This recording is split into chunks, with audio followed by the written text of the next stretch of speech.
tout le monde. Est-ce qu'ils vont m'inviter encore une fois? Je suis devenu citoyen de PCSB, je pense. C'est votre logique. Je vais passer tout le temps. Pourquoi pas? Et mon sujet de ce soir, c'est aménagement pour les nuls. Parce qu'il y a beaucoup de gens qui ont ça des beaux aménagements, qui sont extraordinaires, qui disent je ne sais pas comment m'y prendre.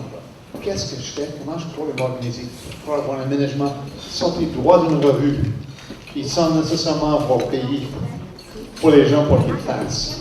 Je vous montre des petits trucs pour bien réussir. Bon, vous voulez avoir des idées d'aménagement. Je pense que vous avez suivi la tendance. Je pense que c'est aussi tendance que c'était il y a 2 ans, le scrapbooking. Pensez à ça quand vous avez un aménagement préféré. Peut-être que vous avez une nouvelle maison ou un coin pour les travailler. Faites un scrapbook. Faites un scrapbook avec des revues, des sections de revues, peu importe le jardin ou peu importe, et coupez des photos de ce que vous aimez. Faites-vous une page, je ne sais pas, jardin d'eau, une page coin d'ombre, une page colorière. Ramassez les images, parce que les gens disent, je ne sais pas quoi faire, mais si vous faites ça, vous allez voir. Quand vous commencez à regarder, vous allez voir comme, oui, dans le fond, je sais qu'est-ce que je veux. C'est clair qu'est-ce que je veux, tout est là. Donc, si vous faites ça, vous allez voir, ça va être beaucoup plus facile. Et si vous n'êtes pas du genre à travailler dans des livres, découper des revues, ben, allez sur Internet. Il y a des scrapbooks virtuels où on peut prendre des images et les classer. Et c'est la même chose. Cherchez ce que vous aimez. Vous allez voir, ça vous aide énormément avec votre aménagement paysager. Évidemment, la plupart des gens ne vivent pas seuls, ils vivent avec d'autres personnes. Donc, il faut penser à inclure les autres personnes dans l'aménagement, sinon il pourrait y avoir certaines frictions qui ne sont même pas des frictions. Il faut s'entendre tout le monde. Donc, et le couple, mais aussi c'est les enfants à la maison, incorporer qu'est-ce qu'ils veulent avoir. Ça va leur faire plaisir de consulter. Et il faut penser peut-être que le carré de sable d'aujourd'hui pourrait être prévu pour d'autres choses plus tard. Mais il n'empêche que si on les incorpore dans l'aménagement paysager, il va peut-être avoir un peu plus de respect pour ce que vous faites, plutôt que de lancer les balles partout et briser les choses. Donc, impliquer tout le monde dans l'aménagement, dans le plan de préparation. Si jamais vous ou quelqu'un de votre famille a des problèmes, qui n'est pas capable de se mettre à genoux, travailler dans ce terrain, on peut vraiment prévoir ça quand on travaille sur son aménagement. Des structures surélevées où on peut avoir accès. Ici, c'est fait pour des gens en chaise roulante, mais c'est fait quand même juste, il ne faut pas que vous soyez obligé d'être à genoux tout le temps dans le jardin. Donc ça, c'est bien pratique. Pensez aussi demain, vous êtes tous tellement jeunes, hein, que, bon, mais quand je vois des gens embarqués dans les aménagements paysagers, avec, entre autres, une pelouse à perte de vue, je dis, oh mon Dieu, ils ne seront pas capables de maintenir ça. C'est trop de travail, trop d'entretien. Il faut essayer de prévoir, OK, d'accord, aujourd'hui, je suis capable de faire ça. Dans 20 ans, qu'est-ce que je serai capable de faire? Essayez donc de mettre ça dans votre aménagement.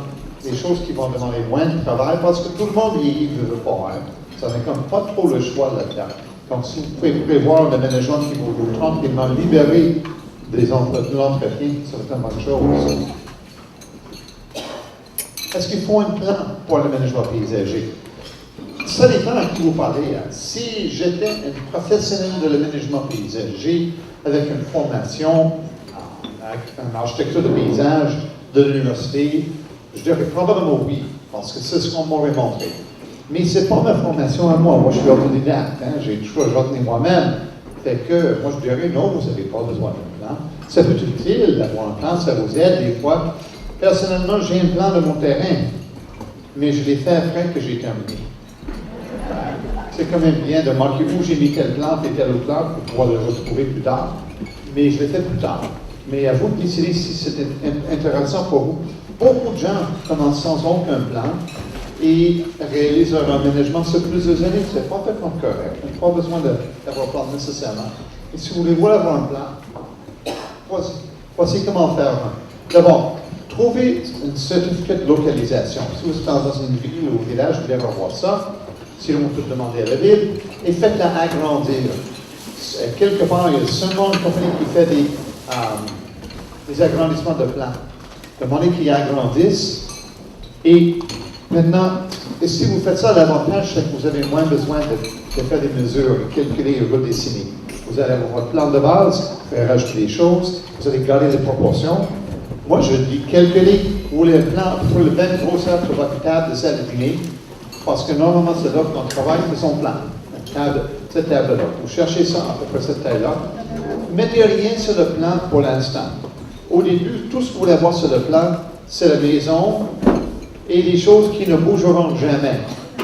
Peut-être que vous dites que le stationnement va toujours être comme ça, je ne change rien, ça va le mettre. Mais pour le reste, laissez faire. Ça, on va revenir tantôt.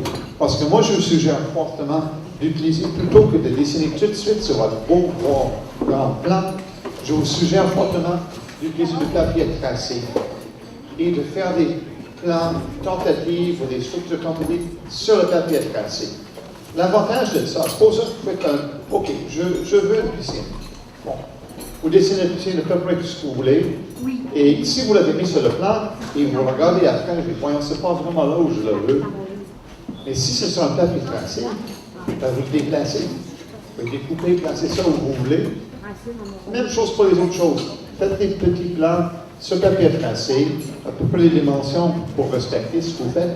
Et vous allez voir, vous allez finir par tranquillement inventer un plan qui est vraiment très beau. Pour quelqu'un qui veut vraiment un plan, c'est une bonne façon d'y aller. Donc, vraiment pas de complication. Ou vous pouvez aussi utiliser un logiciel de management paysager. Ça existe, vous savez. Vous rentrez les dimensions de votre terrain, les dimensions de la maison, les dimensions de votre stationnement, et vous commencez à placer les plantes. Certains programmes qu'il y en a plein vont permettre de même voir de quoi de plantes vont voler dans 5 ans, 10 ans, 15 ans. C'est intéressant, ça? Vous dites, oh, c'est beau, je vais mettre ça juste là, c'est beau, un beau bel pied d'arbre.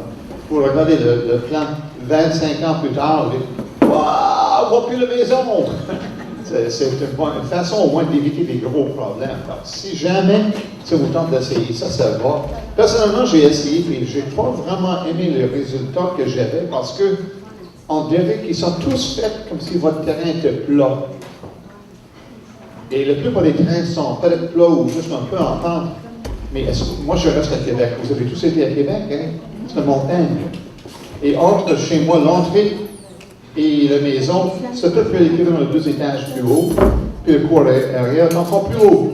Fait que je n'arrivais pas à vraiment montrer ce que je voulais faire avec ça. J'ai dû abandonner. J'avais plus de succès avec mes propres plans qu'avec ça. Mais quand même, si vous voulez tenter ça, pourquoi pas? Il y en a vous allez parler qu'on peut acheter, d'autres qui sont gratuits. On peut s'amuser avec ça. Quand vous avez du temps, c'est peut-être le fun. Moi, c'est une chose que j'aime bien faire. Pour ça, je veux savoir de quoi un aménagement dans une plate-bande va avoir l'allure, de faire un plan, j'appelle 5 saisons. Autrement dit, bon, je fais une plate-bande, dessine la plate-bande, je mets des plantes que je vais avoir sur du papier calque, toujours, mais je les mets selon la saison. Qu'est-ce qui fleurit au printemps? Qu'est-ce qui fleurit à début de l'été, mi-été, fin de l'été et à l'automne? Chacun, ça s'appelle différente. Fait que la première plante, bon, j'ai des tulipes ici, j'ai ça ici, et je passe l'un après l'autre. Et là, à la fin, ça me donne vraiment une idée qu'est-ce que je vais pendant toutes les saisons, et pas tout en même temps. Parce que c'est certain que si je mets sur mon plan unique, tulipe, jaune, à côté d'un, je sais pas quoi, un arbuste à fleurs rouges, j'ai pas vraiment pas l'idée que ça va donner parce qu'ils ne sont pas en fleurs en même temps. Fait que j'aime bien avoir un plan qui permet d'être comme un peu de l'oignon, je lève et je vois qu'est-ce que j'ai dans différentes saisons. Ça m'assure d'avoir des fleurs quand je veux. Donc, c'est des choses qu'on peut faire avec ça. Quelques concepts de planification. D'abord, le concept de symétrie. La symétrie, c'est quand tout est parfaitement égal et parfait. J'ai mis comme exemple Versailles. Hein, pourquoi tant qu'on parle de symétrie, là, c'est symétrique. Il n'y a pas à dire. Symétrie, moi, personnellement, je trouve que c'est un peu difficile à réaliser avec les plantes. Hein. Les plantes ne sont pas parfaitement symétriques. Donc, vous décidez si vous voulez avoir ça. Évidemment, si votre terrain ressemble déjà à ça, vous êtes quand même rendu loin. Hein. Mais la plupart des gens trouvent ça un peu fort, un peu quand même avoir des éléments de symétrie. Les symétries dans les structures, ça va bien. La plupart du temps, le bois est en rectangle, ça va bien. C'est quand vous avez des plantes, ça va un peu moins bien. Vous pouvez avoir ce qu'on appelle un jardin l'anglaise. C'est le style qui est le plus à la mode actuellement. Et c'est quand même, j'ai trouvé une excellente définition d'un jardin l'anglaise. Je trouve vraiment c'est intéressant. Un maximum de formalité dans les structures, un minimum de formalité dans les plantations.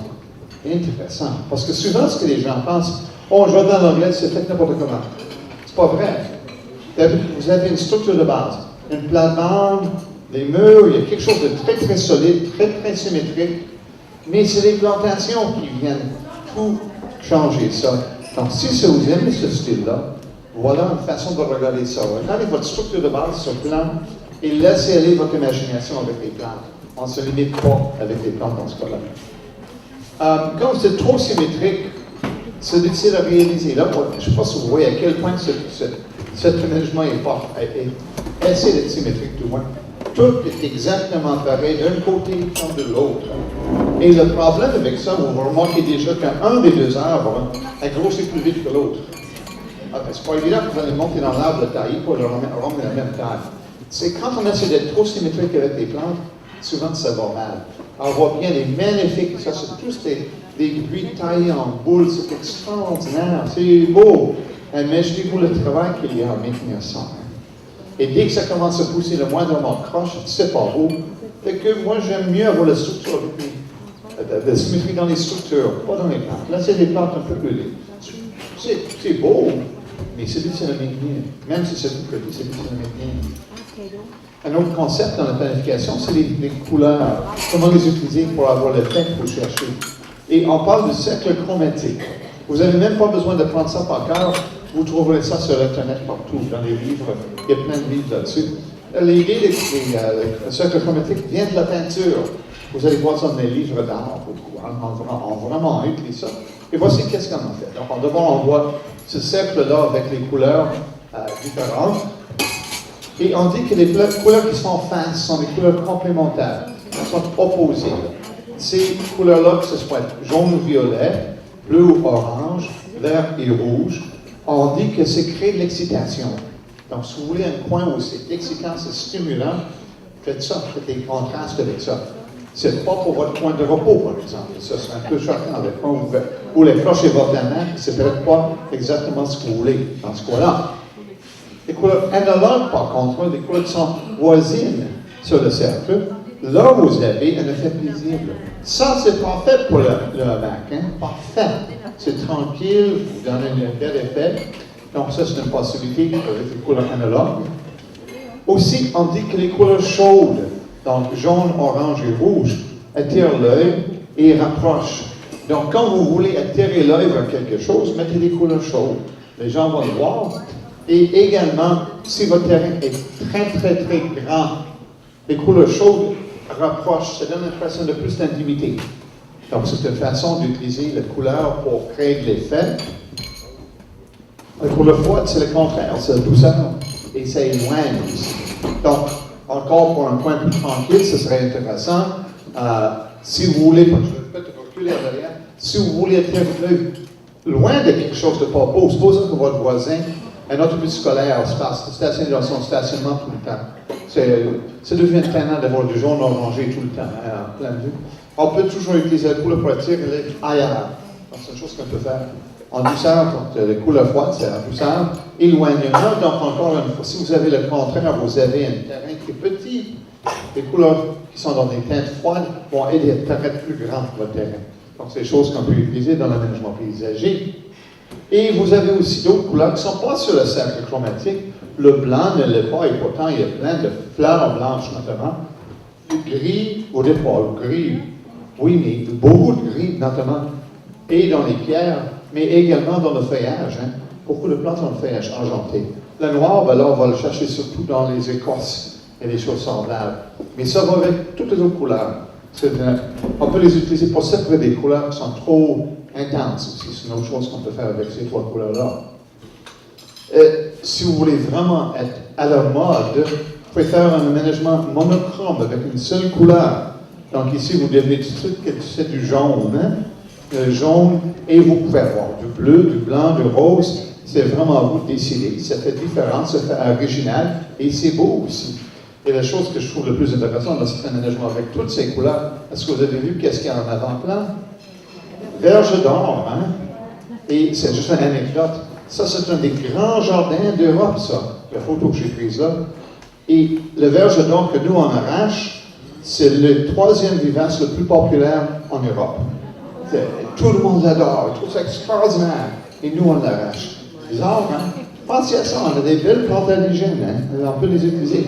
C'est parfaitement légal de faire ça. Attention aux couleurs trop diffuses.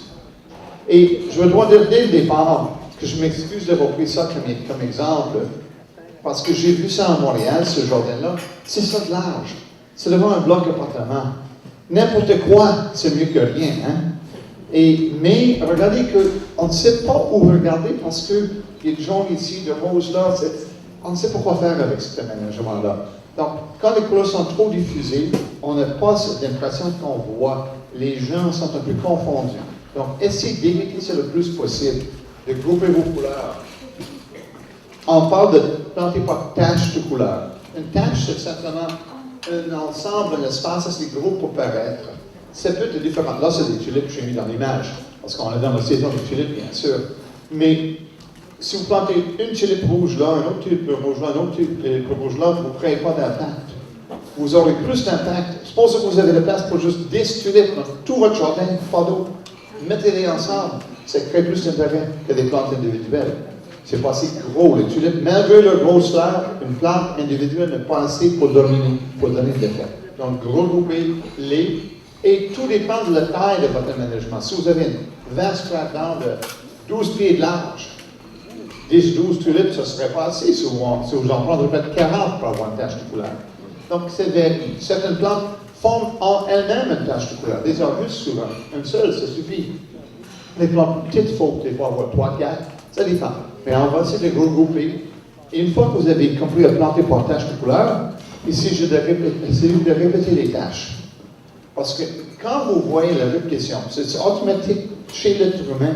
Quand on voit la même couleur qui revient, on dit « Ah, c'est pas mon Dieu ». Les gens qui cherchent à mettre l'harmonie dans le management, c'est une question de répétition. C'est pas plus compliqué que ça. Dès qu'on voit la même couleur, ou la même forme, ou la même chose qui se répète ici, puis là-bas encore, on va vraiment trouver ça beau. Wow, c'est facile ça. Vous n'avez que répéter des choses. Pas compliqué. Il faut aussi répéter des tâches dans le temps aussi. Là, je vous ai montré les tulipes depuis quelques images. Vous comprenez que les tulipes ne durent pas tout l'été. Tout le monde sait ça, n'est-ce pas? C'est vraiment, c'est temporaire. Si vous n'avez que des tulipes, votre aménagement va manquer de punch au moment donné. Hein? Donc, il faut essayer d'avoir toujours quelque chose d'intéressant. Vous n'êtes pas obligé d'avoir une plate-bande fleurie de bord en bord tout le temps. Ce n'est pas nécessaire. Cette image-là, je ne sais pas si on peut baisser les lumières un peu. Ce serait bien, on verrait mieux. Mais ici, dans cet aménagement-là, regardez, c'est cette plante-là qui est en pleine floraison, l'autre aussi. Et c'est beau, et c'est pas pleinement fleuri, ça n'a pas besoin de l'être. Tant qu'il y a assez de couleurs pour porter l'aménagement, c'est très bien. Là, c'est les fleurs futures qui s'en viennent ici. C'est du sénat, c'est une fleur. L'image a été prise à la fin de l'été. Mais si vous avez toujours quelques plantes en fleurs, une assez grosse tache pour être frappante, vous allez voir, le monde va vraiment trouver ça beau. Donc, pas besoin de fleurir de bord en bord. Tant que vous avez toujours quelque chose qui fleurit, ça va être intéressant. Planter par ordre de hauteur, ben, c'est pas mal tout le monde fait ça, sans même y penser.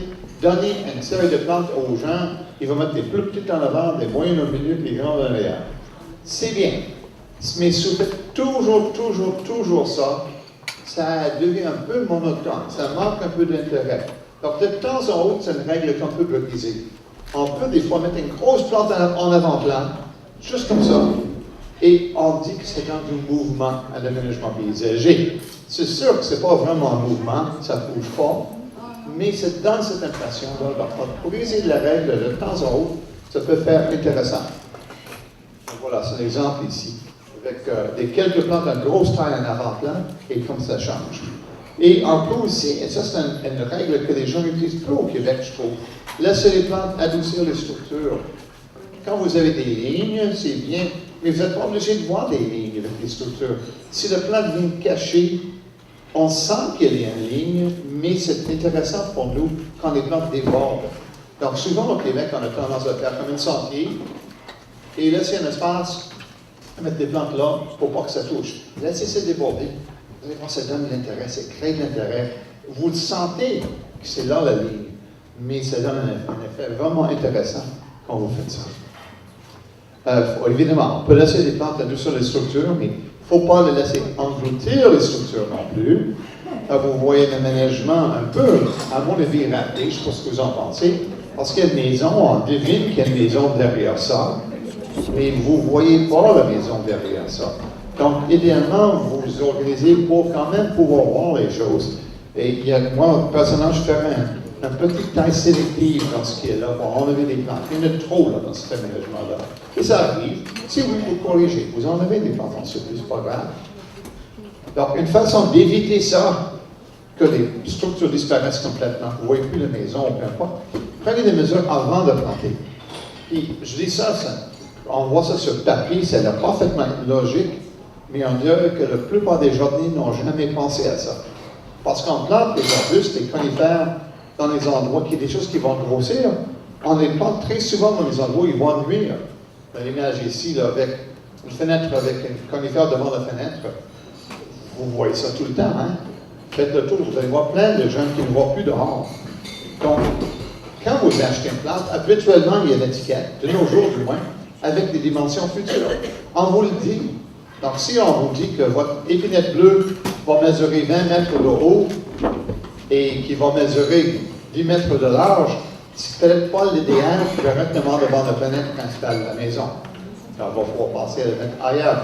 Mais regardez ces mesures-là, pas juste hauteur, largeur aussi. C'est aussi bien de le savoir. Puis pensez également, là où évidemment, j'ai mis des choses devant une fenêtre.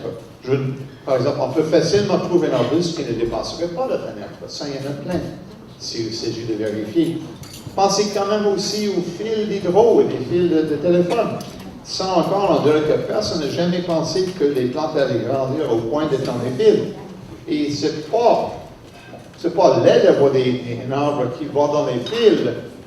Ce qui est laid, c'est quand l'hydro fait la taille et vous laisse coupe le moitié ou le quart de l'arbre et c'est pas beau.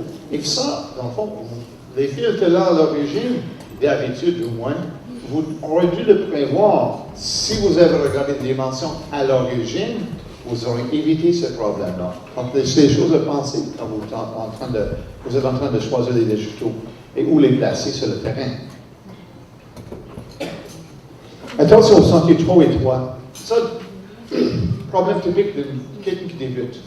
Il commence à faire des plates-bandes, puis il fait un sentier qui traverse sans penser que ces plantes vont grossir.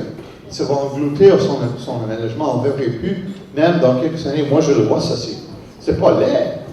Mais juste à regarder, dans 3 ans même, c'est vite ça, vous ne verrez plus rien. Vous avez difficulté de le trouver. Il faut que les sentiers d'accès soient larges.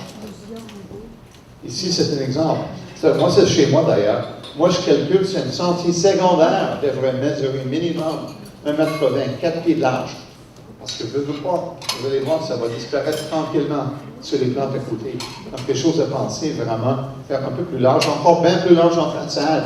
Peut-être 6 pieds pour l'entrée principale, parce que vous voulez peut-être rentrer dans votre maison, non pas avec le leu, mais peut-être à côté de votre époux et votre épouse, ce serait bien.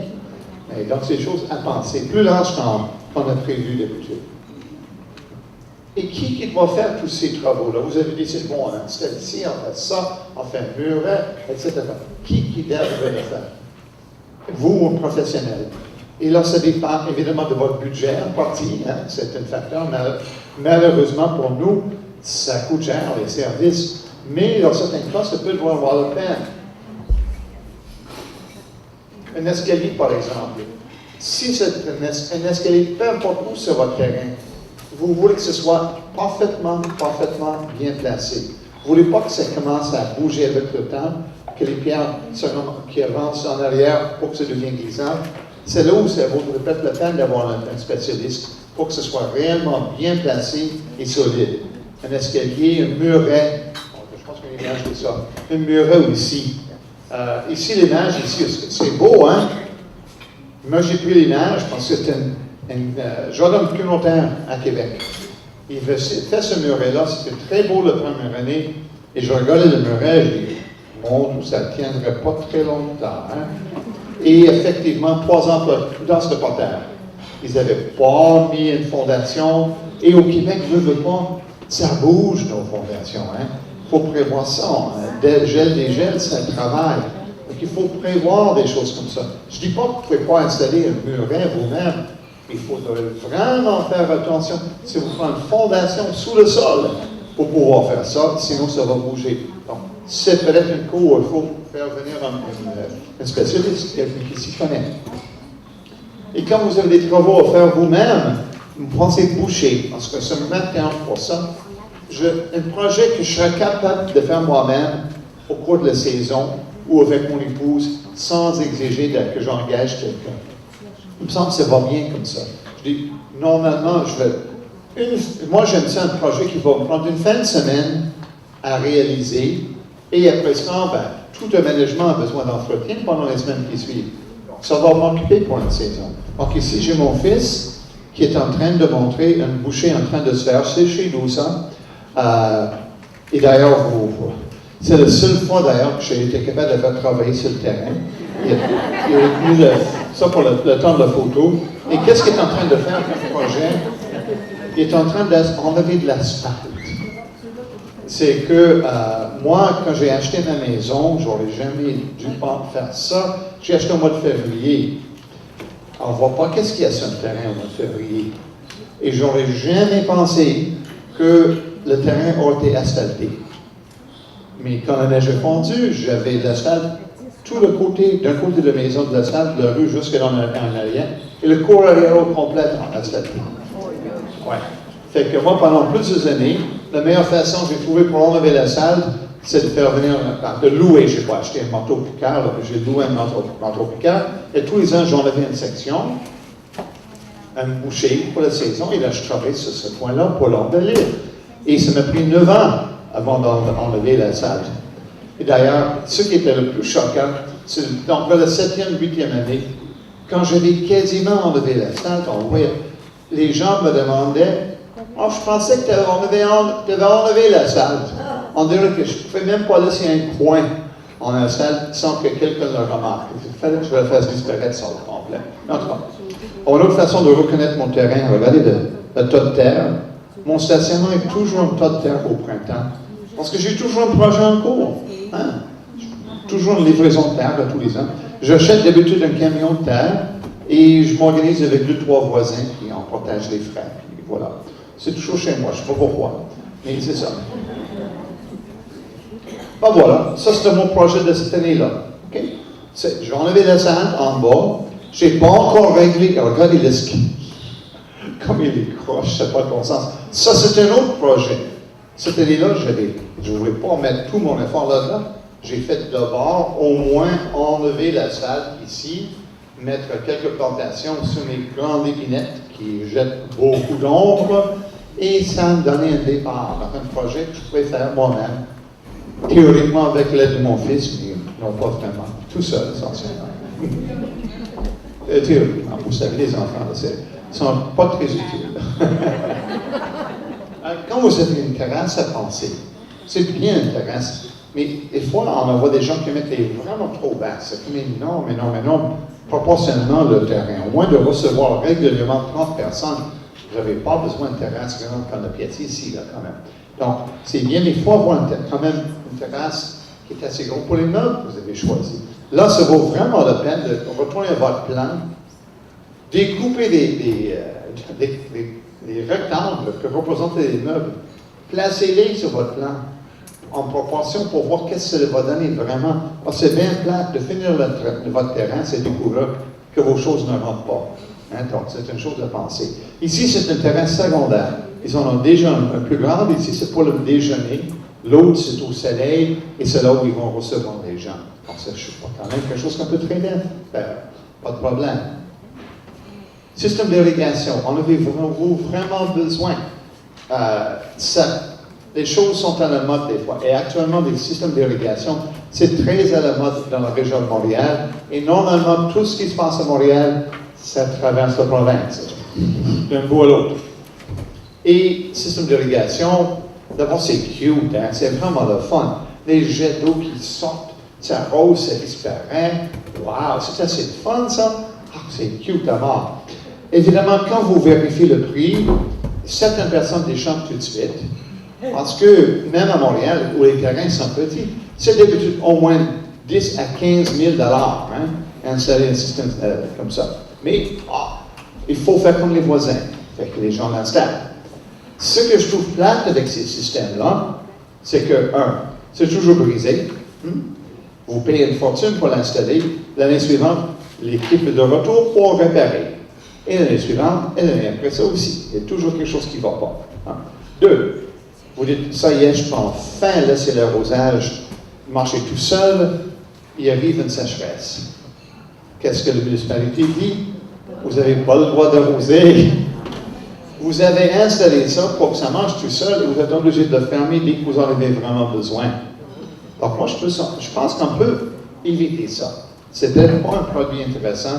Au moins, vous avez une fortune, vous aimez ça, jetez votre argent par la fenêtre. Moi, j'utilise ça comme système d'irrigation. Les boyaux sointants, c'est un boyau en caoutchouc récupéré, dans le fond des vieux pneus. Vous l'installez où vous voulez. Comparez le prix d'abord. L'autre système, 10-15 000. Ça coûte 12,95 $ normalement pour 50 pieds, pour 15 mètres. Donc, bon, ça prend plus qu'un boyau, mais reste quand même, vous faites vraiment pas mal le tour de votre terrain pour 100 $. Ça a de l'allure, c'est pas cher. Vous pouvez brancher jusqu'à 2 tuyaux ensemble. Plus que ça, il n'y a plus assez de pression pour que ça fonctionne. Et personnellement, je les mets un peu partout sur mon terrain, et surtout aux endroits où c'est le plus sec. J'ai beaucoup d'épinettes chez nous, ça enlève l'eau du sol, fait que j'en ai mis sous les épinettes, près de la fondation, tout autour de la maison, ça aussi, ça devient très sec. Et en cas de sécheresse, même mineure, tout ce que j'ai à faire, c'est de prendre un boyau, vous savez, des petits clips qu'on peut faire, je les branche ça et je laisse arroser. C'est pas très compliqué et ça me sauve énormément de temps d'arrosage. Maintenant, des 10 principes de l'utilisation des plantes sur votre aménagement. Le planter que des végétaux bien adaptés à votre climat. J'ai comme un peu exagéré dans l'image, parce que la plupart des gens savent que des palmiers, ça ne pousse pas trop bien au Québec. Mais pensez à ça. La zone de rusticité, le fait que les plantes puissent résister chez nous, au froid ou pas, c'est important à inclure. Sinon, vous allez avoir des problèmes. On vient de vivre un hiver très froid, plus froid que le normal, plus froid qu'on a eu depuis longtemps. Il y a beaucoup de dégâts. Pourquoi? Parce qu'on avait des plantes qui ne marchaient pas. Et ces plantes-là sont, pour la plupart, heureusement, sont mortes. Là, c'est peut-être que vous allez reprendre avec quelque chose qui va bien. Je donne un exemple. Le rosier sur tige. Ça, vous voyez ça, mais sans jardin, ça se vend. Et si vous leur demandez quelle zone, ils vont vous dire zone 5. Vous, c'est en zone 4. Donc, c'est déjà pas une bonne idée. Mais au lieu de zone 5, c'est juste une zone de différence. Je devrais être capable. Mais la vraie zone, c'est la zone 8.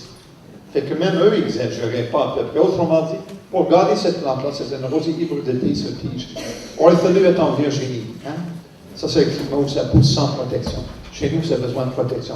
Parce que le centre-jardin, quand vous vendez ça comme zone 5, ils disent « Ah ben oui, tout le monde comprend que à l'automne, il faut creuser une tranchée, coucher la plante, le couvre de terre, le remonter au printemps.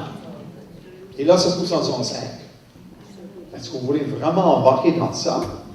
Quant à moi, si la plante ne peut pas pousser sans protection, ce n'est pas en zone 5 ou 4, c'est vraiment en zone 8.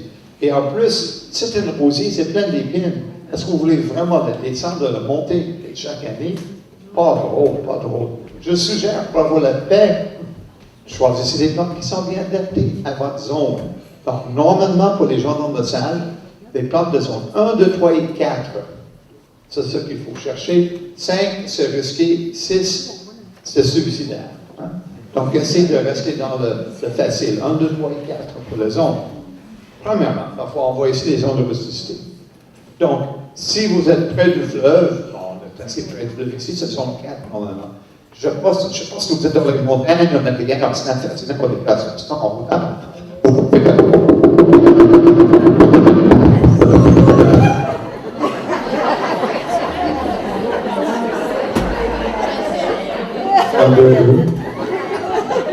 C'est intéressant, ouais.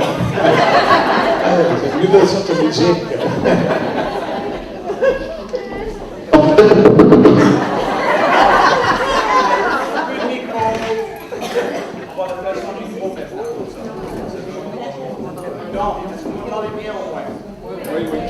Non, pas en arrière.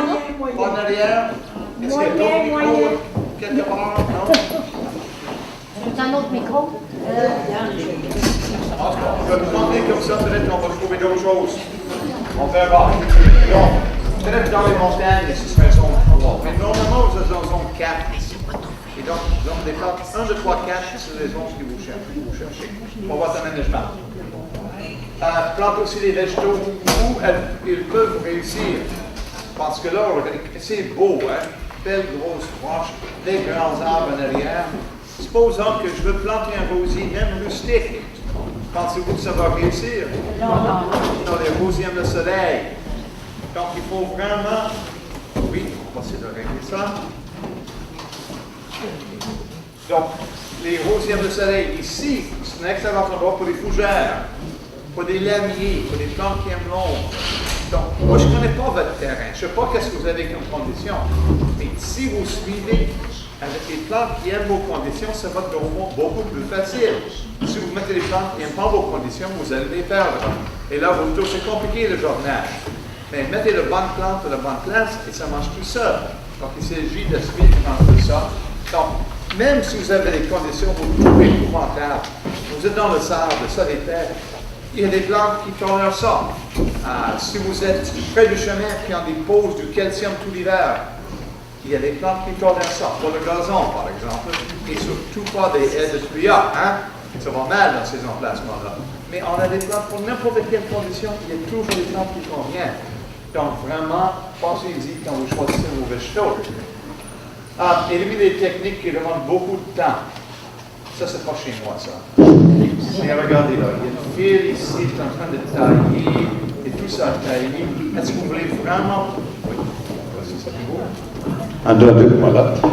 Est-ce que vous voulez vraiment passer votre été à tailler? Parce que c'est ce que vous allez avoir avec un aménagement semblable. Si vous mettez les plantes qui poussent plus naturellement, ça va être bien. Mais dès que vous avez une technique ou un produit qui demande beaucoup d'entretien, pensez à d'autres choses. C'est plus facile. C'est beau, ces choses-là, mais j'aime autant les voir ailleurs que chez moi. Hein? C'est trop d'entretien pour un être humain, quant à moi. Éliminer les plantes à problème. Je ne sais pas si vous voyez bien dans l'image, on voit ici une magnifique fleur rose. Mais est-ce que vous voyez qu'est-ce qui se passe là? C'est le blanc qui frappe. C'est une flox, puis c'est sujet au blanc. Bon, est-ce que vous voulez vraiment avoir des plantes qui ont des problèmes à tous les ans? Et beaucoup de gens tolèrent ça. Et tous les ans, ils sortent des produits, puis ils traitent encore. Mais mon point de vue en tant qu'un jardinier paresseux, c'est débarrassez-vous de ces plantes-là. Ils vous causent des problèmes. Et dans le cas ici, c'est facile à régler. Il existe des flox qui ne font pas de blanc. Fait que enlevez votre flox qui en fait, remplacez par un qui n'en fait pas, vous avez la paix. Un autre exemple, les hostas qui sont mangés par les limaces. Des variétés qui sont mangées, jetez-les au compost et remplacez par des variétés qui ne font pas de problème avec les limaces. C'est plus facile. Alors, moi, tous les ans, j'ai une suggestion que je fais des fois aux gens. Quand vous avez des plantes qui causent des problèmes, tous les ans, enlevez-en 3 de ces plantes-là qui vous font bouger, ou vous passez votre temps à traiter, et remplacez-les par quelque chose que vous avez déjà sur le terrain, mais qui va bien. Vous allez voir, votre aménagement va... Le fardeau de maintenir le management va chuter, là. C'est incroyable. Quand vous enlevez des plantes qui causent des problèmes. C'est pas compliqué à faire. Préférez des plantes qui vivent longtemps. Pourquoi pas? C'est bien beau les annuelles, c'est super, ça fait de la couleur, là, c'est en masse, la couleur. Mais il faut les remplacer tous les ans. Et les remplacer, c'est du travail. Et c'est pas juste du travail, c'est coûteux aussi. Souvent, les gens qui débutent vont souvent planter beaucoup d'annuelles, et c'est moins cher, je peux en acheter 12 pour le prix d'une seule vivace. Oui, mais vous êtes obligé de les remplacer à tous les ans, c'est venir par être plus cher, vous avez votre budget en hélico. Donc pensez à ça. J'ai mis dans l'image une pivoine. Une pivoine, combien de temps que ça dure un pivoine? 50, 50 ans, 75 ans, 100 ans. Ça commence à avoir de bon sens, hein? Pas trop de travail là. C'est intéressant, des plantes qui durent longtemps. Vous noterez d'ailleurs que j'ai choisi une variété dans l'image qui n'a pas besoin de tuteur. Fait que vous avez le faire aussi. Pas de travail à faire. Pourquoi pas? Prenez à cacher des défauts mineurs. Vous savez, des fois, la plante est magnifique, les fleurs sont superbes, mais à la base, elle manque un peu de feuillage. Plutôt que de paniquer et dire, oh, qu'est-ce que je fais, c'est la fin du monde. Prenez votre plante, l'année suivante, mettez ça plus au fond d'une plate-bande, avec quelque chose en avant. Vous ne le verrez plus, c'est pas fourni. Dans l'image ici, vous connaissez peut-être la plante, c'est la rose tramière. C'est assez joli, les fleurs de rose tramière, c'est extraordinaire. Quelle belle plante. Mais les feuilles sont atteintes par une maladie, ça s'appelle le rouille. Et le rouille est une maladie qui revient à tous les ans. Ça n'empêche pas la plante de fleurir, mais ça empêche le bas de la plante d'être beau. Il s'agit de la placer en deuxième plan. Vous ne verrez pas les taches sur les feuilles. Si vous ne voyez pas les taches sur les feuilles, il n'y a plus de problème. Des gens qui disent quoi? Mais non, la plante vit très bien avec ça. Ça ne la dérange pas. C'est vous que ça dérange. Donc, mettez ça en deuxième plan. Problème réglé. Moi, j'appelle ça des règles des 15 pas. Reculez de 15 pas, si vous n'avez pas de problème, il n'y a pas de problème. Apprenez à cacher des faux mineurs. Un autre exemple ici. Magnifique. Les pavots d'Orient qui vont en fleurs bientôt. Hein, ça s'en vient rapidement, là. Dans pas très longtemps. Spectaculaire grosse fleur. Et ceux qui connaissent vont vous dire, ben oui, c'est beau, mais qu'est-ce qui se passe l'été? Ça disparaît. Le feuillage est là, et vous avez un trou. Ben, encore, cachez le défaut. Le défaut, c'est que ça laisse un trou l'été. Mettez ça derrière autre chose. Vous ne verrez pas le trou. Moi, je les mets avec des graminées, notamment, qui sont un peu lents à sortir, mais qui vont bien venir cacher par la suite. Donc, c'est chose à penser avec les végétaux. Plantez densément, mais sans excès. C'est vrai qu'on a des difficultés avec ça des fois. Ce qu'il faut avoir, c'est un aménagement où les plantes se touchent à maturité. Si les plantes se touchent à maturité, il n'y aurait pas de place pour les mauvaises herbes. C'est comme logique quand on le dit, mais on n'y pense pas d'habitude. Et pensez à ça. Donc, il faut essayer de trouver une distance entre les différentes plantes pour qu'il n'y ait plus de place pour les mauvaises herbes, mais où la plante a de la place pour bien pousser. Parce que des fois, des gens vont trop loin, ils plantent trop densément. Moi, je ne sais pas ici, hein, je ne vois pas quelle plante exactement que c'est. Mais souvent, on voit des gens qui achètent des petites plantes dans des pots gros comme ça. Ils ont l'air de penser que ça va rester petit comme ça. Mais pas nécessairement. Alors, regardez l'étiquette. Si vous dit que cette petite plante ça de large va mesurer 90 cm un jour, bien, c'est passé comme il faut. Là, vous allez avoir un management qui va être plein. Moi, j'aime bien calculer la largeur de la plante. Supposons c'est 90 cm. Puis il va atteindre ça de large, 3 pieds. Donc, moi, j'aime bien calculer ça et j'enlève à peu près 10 à 15 %. Et c'est là où je la plante. Elle va vous laisser l'espace pour bien pousser, mais elle va toucher sa voisine à maturité. Et là, je n'aurai pas de place entre les deux pour les mauvaises herbes. Donc, juste assez tassé, pas votre problème, et pas tellement tassé que la plante n'a pas de place pour pousser. Ça, c'est le secret pour lui du travail sur le terrain. Une autre chose, c'est justement accepter quelques imperfections, reculer de 15 pas. Ici, c'est un aménagement, on appelle ça un pré-fleuri. C'est tout simplement des semences qu'on a passées avec un horticulteur, on a lancé des graines par terre et ça se met à fleurir. Donc, c'est ça, un style qui se fait bien, notamment à la campagne, et c'est très beau. Quand vous regardez de loin, vous regardez ça, la couleur, c'est beau. Si vous regardez de près, je ne sais pas si vous voyez ici, là, et ça c'est tout simplement du chardon. Mais vous ne le voyez pas. Si vous ne le voyez pas, ce n'est pas un problème. C'est seulement un problème si vous le voyez. Donc, reculez. Si vous ne le voyez pas, problème réglé. Pas de problème de réagir. Facile, ça. Utilisez un maximum de plantes à entretien minimal. Dans cette image-là, vous avez des plantes qui ont besoin de beaucoup de soins et des plantes qui ont besoin de peu de soins. Et si vous utilisez surtout des plantes qui n'ont pas besoin de beaucoup de soins, ça va réduire le travail. Qu'est-ce qui a besoin de moins de travail sur ce terrain-là? Vous voulez voir un arrière-plan? c'est les arbres. Quand l'arbre est bien choisi, là, je comprends, il faut acheter un arbre de la bonne zone pour vous, 1, 2, 3, 4. Il faut le placer dans un endroit qui convient. Peut-être qu'il aime le sol sablonneux, vous le plantez dans le sable. Mais quand vous faites ça, l'arbre demande quoi comme entretien? À peu près rien. Un peu d'arrosage de première année, vous êtes parti. Oh, les marchands vont dire qu'il faut mettre de l'engrais, mais les marchands font ça parce qu'ils veulent faire de l'argent. Vous n'avez jamais besoin de fertiliser un arbre, c'est pas nécessaire, c'est juste de l'extra. Donc un arbre, c'est à peu près 0 d'entretien. Les arbustes maintenant, pas beaucoup plus. Des fois, une branche casse, il faut l'enlever, ou il devient un peu moins fleuri, on va le rabattre, il va repousser, mais ce n'est pas à tous les ans. Donc vous avez une plante qui n'a pas besoin de vous plus souvent qu'aux 7-8 ans. C'est pas si pire, ça. Ça ne demande pas trop de soins, ça va réduire le travail sur votre terrain. En bordure, on des vivaces. Une graminée ornementale, c'est bien. Ça revient tous les ans, c'est déjà moins pire que d'autres choses, mais un peu plus de travail. Vous avez vu que beaucoup de vivaces, pas toutes, mais beaucoup, vont fleurir moins au bout de 7-8 ans. Il faut les diviser de temps en temps, peut-être pour les garder en bon état. Les graminées ornementales, c'est cute, c'est beau, mais il faut les rabattre au printemps. Donc, c'est des plantes qui demandent un peu plus de soins. Pas trop, mais un peu. Donc, si vous avez beaucoup d'arbres, beaucoup d'arbustes, quelques vivaces, ça commence à être plus facile. Maintenant, si c'est des annuels, vous augmentez le travail, bien sûr, ça demande beaucoup de soins. Et il reste le gazon. Le gazon, c'est énormément de soins. C'est une des rares surfaces qu'il faut vraiment entretenir à toutes les semaines.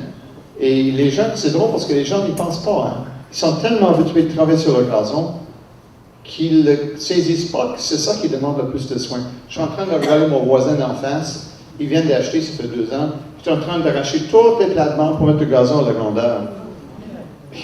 Il augmente son travail. Il pense qu'il fait le contraire, mais il l'augmente. Il ne se rend pas compte de ça, en tout cas. Le gazon, c'est vraiment la bête noire de jardinier qui veut réduire son travail. Toujours de l'entretien à faire son gazon. Et autre chose, quand vous avez des plantations, mettez toujours le paillis. Ceux qui connaissent le paillis, vous allez voir que ça fait plusieurs choses. Ça garde le sol plus humide, moins de sécheresse. Et au début, quand vous plantez quelque chose, vous ne voulez pas que ça souffre de sécheresse. Quand ceci vient, vous allez voir qu'avec un bon paillis en place, les mauvaises herbes ne peuvent pas germer. Donc, quand vous n'avez pas de mauvaises herbes, ça réduit pas mal de travail sur le terrain, n'est-ce pas? Donc, vraiment un produit qui est intéressant. Mettez ça. Prenez l'habitude de mettre le paillis, même dans le potager. Et ça va réduire énormément de travail que vous avez à faire sur le terrain. Et ça devient moins fort, d'où le reste. Un truc économique. Petit arbre deviendra grand. Vous voulez avoir un arbre sur votre terrain. Si vous allez dans une pépinière, vous regardez les arbres qui sont dans la pépinière, vous envoyez un superbe. Il y a ça de haut, plein de branches, très beau, 220 $. Ben oui, mais au moins, il est gros déjà, vous l'achetez, vous le plantez. Qu'est-ce qu'il va faire?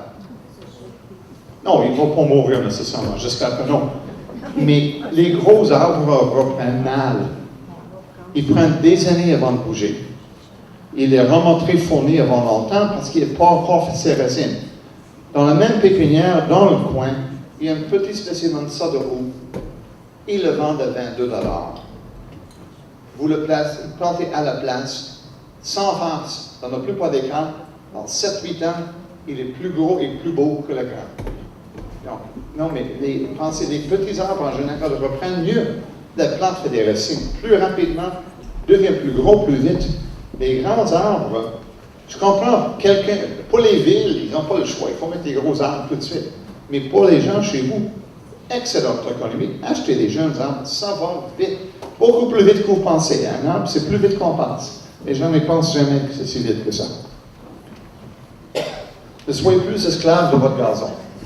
Parce que dans le fond, on l'est. Hein? Le gazon, c'est toujours là, il demande toujours de l'entretien. Vous passez toute votre vie à tondre, à peu près. Je me rappelle, je pense, il y a 3 ans, qu'il n'y a plus de temps au printemps, il n'y a plus des semaines de temps, il n'y a pas arrêté de pleuvoir. La première journée où il a fait beau, qu'est-ce qu'on entend? Des tondeuses. Des tondeuses partout parce que le gazon a besoin de tondre. J'entends des gens dire des choses comme « Oh, je ne peux pas faire ça, il faut que je tonde le gazon. » Vous n'avez plus de vie. suffit avec un gazon, là. C'est terrible. Fait que qu'est-ce qu'on peut faire pour réduire le travail du gazon? C'est pas comme d'autres choses. Je vous donne un exemple. Supposons que j'ai une vivace et je me dis, ouais, cette plante est vraiment pas à sa place. Il faudrait que je la déplace. Ben, je peux le faire demain, ou dans une semaine, ou dans 2 semaines, ou à l'automne, ou au printemps. Autrement dit, je peux le faire rentrer dans mon horaire quand je veux. Est-ce que vous pouvez dire le gazon, ouais, il y a besoin de tonte? Je pense que je vais le faire au mois de septembre. Vous ne pouvez pas. Les besoins sont là et c'est toujours pressant. Donc, moi, je trouve que c'est une facile de esclave. Qu'est-ce qu'on peut faire pour corriger ça?